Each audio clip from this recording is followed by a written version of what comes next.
O svatý, haleluja. O haleluja. Toto je nový den jeho milosti. A Bible říká, že je každý ten nový den v jeho slávě, v jeho světle vidíš to bohatství, které je v něm, kterým je on pro tebe. To přítomnost Boží nejenom přináší uzdravení, osvobození, ale taky přináší zjevení Boha Otce. Odkrývají se vám, sám Bůh odkrývá a odkrývají se vám ty vlastnosti Boha, to, kým je on. Když dovolíš, aby jeho přítomnost tě zahalila, tehdy dokážeš rozpoznávat Boha Otce.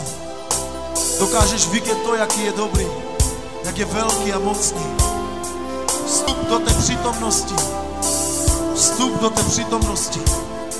Nebuď jako izraelský národ, který jenom hleděl na to, když Mojžíš byl ve slávě. Protože se nenaučili vejít do přítomnosti. Ale ty jsi nový dům, ve kterém spočívá neustále sláva Boží. Proto poznáš Boha. To je to největší bohatství, znát ho. Mít Boha, kterého znáš.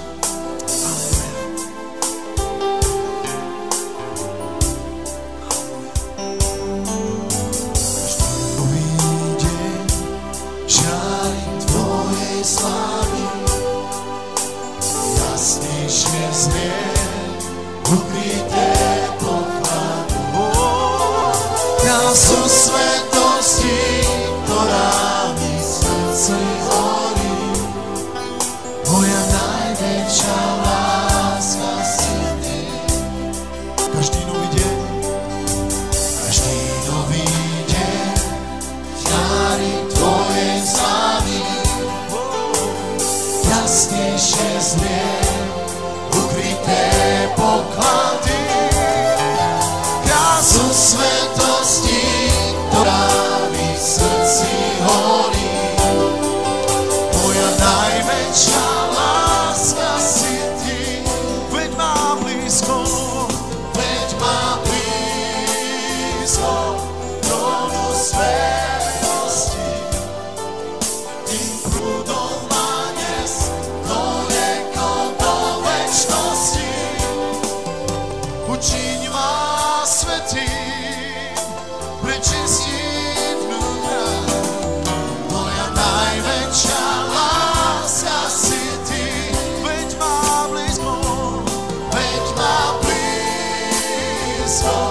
trónu svetosti.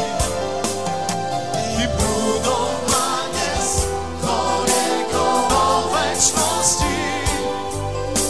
učiň ma svätým, prečistím vnútra. Moja najväčšia láska si ty.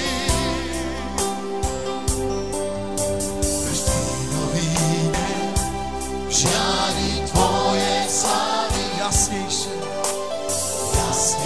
Znie ukryté poklady. Krásu svetosti, ktorá mi v srdci horí.